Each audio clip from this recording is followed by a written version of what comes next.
6,000 రూపాయలకే రష్యన్ అమ్మాయి. ఈ మధ్య సోషల్ మీడియాలో విపరీతంగా వినిపిస్తున్న మాట ఇది. ఒక నీచమైన జోక్ గా మొదలై నేడు అంతర్జాతీయ స్థాయిలో మన దేశ పరువు తీస్తోంది. అసలు ఇంతటి అసహ్యకరమైన జోక్ మన సమాజంలోకి ఎలా వచ్చింది? దీన్ని మనం ఎలా నార్మల్ చేశాం? దీని వెనుక ఉన్న అసలు కారణాలు తెలిస్తే భారతీయులుగా మనం సిగ్గుతో తలదించుకోవడం ఖాయం. ఒక స్టాండప్ కమెడియన్ తో మొదలైన ఈ ట్రెండ్ కపిల్ శర్మ లాంటి పెద్ద షోల ద్వారా మరింత వైరల్ అయింది. 1 लाख जो सबसे शराबी दोस्त होता है वो आगे आ जाता है. 1 लाख भैया 6,000 में तो रशियन आ जाती. क्या बात कर? I'm from Russia. Russia Russian 15,000. Excuse me.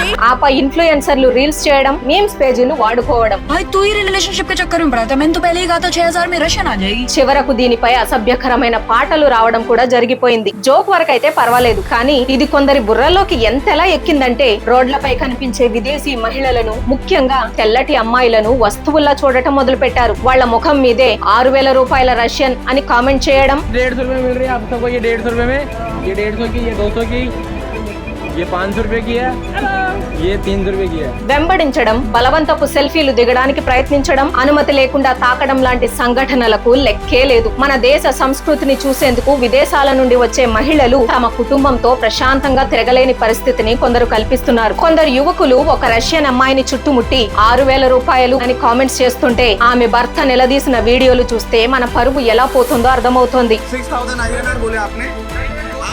6,900 ఈ వేధింపులు తట్టుకోలేక ఒక రష్యన్ బ్లాగర్ దయచేసి ఈ జోక్ ను ఆపండి అని భారతీయులను వేడుకోవాల్సి వచ్చింది. India, I love Indian culture. I think Indian people are so nice and so friendly.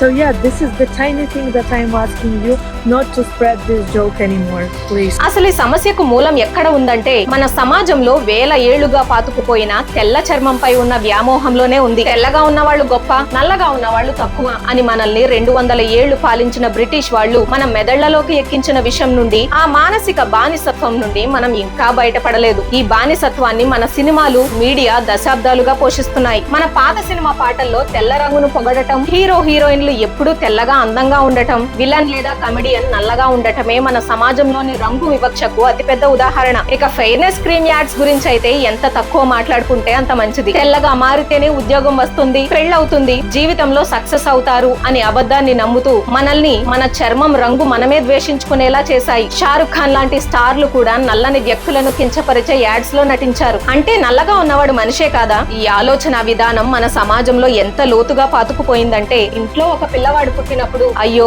రంగు కొంచెం తక్కువగా ఉన్నాడే అని అనే బంధువులు ప్రతి ఇంట్లో ఉంటారు. ఆడపిల్ల నల్లగా పుడితే దీనికి పెళ్లి ఎలా అవుతుందో, ఎంత కట్నం ఇవ్వాల్సి వస్తుందో అని పుట్టినప్పటి నుండే లెక్కలు వేయడం మొదలు పెడతారు. ఈ మానసిక బలహీనతే కొందరు పురుషులు తెల్లటి విదేశీ అమ్మాయిని చూడగానే ఆమెను ఒక అద్భుతంలా, ఒక ట్రోఫీలా భావించడానికి కారణం. దీనికి మరో ప్రధాన కారణం అడల్ట్ కంటెంట్. ఈ కంటెంట్ ఎక్కువగా చూసే దేశాల్లో మనది 3వ స్థానం. పాశ్చాత్యులు నిర్మించే ఈ వీడియోల్లో నటించేది 70% తెల్లవారే. ఒక సగటు భారతీయ కుర్రాడు 13 ఏళ్ల వయసులోనే వీటికి ఎక్స్పోజ్ అవుతున్నాడని రిపోర్ట్స్ చెబుతున్నాయి. ఆ చిన్న వయసులోనే తెల్లని అమ్మాయిల పట్ల ఒక అనారోగ్యకరమైన వస్తువులా చూసే ధోరణి వారిలో ఏర్పడుతుంది. ఈ కారణాలన్నీ కలిసి ఒక విదేశీ మహిళ ఒంటరిగా కనిపిస్తే చాలు ఆమెను వేధించవచ్చు అనే నీచమైన ధైర్యాన్ని కొందరికిస్తున్నాయి. జార్ఖండ్ లో ఒక స్పానిష్ మహిళపై 7 కలిసి చేసిన సామూహిక అత్యాచారమే దీనికి పరాకాష్ట. ఇలాంటి దారుణాలు మన దేశం పరువు తీయడమే కాక విదేశీ మహిళలకు భారత్ సురక్షితం కాదనే ముద్ర వేస్తున్నాయి. అందరూ ఇలా ఉండరు కదా అని మనం వాదించవచ్చు, నిజమే. కానీ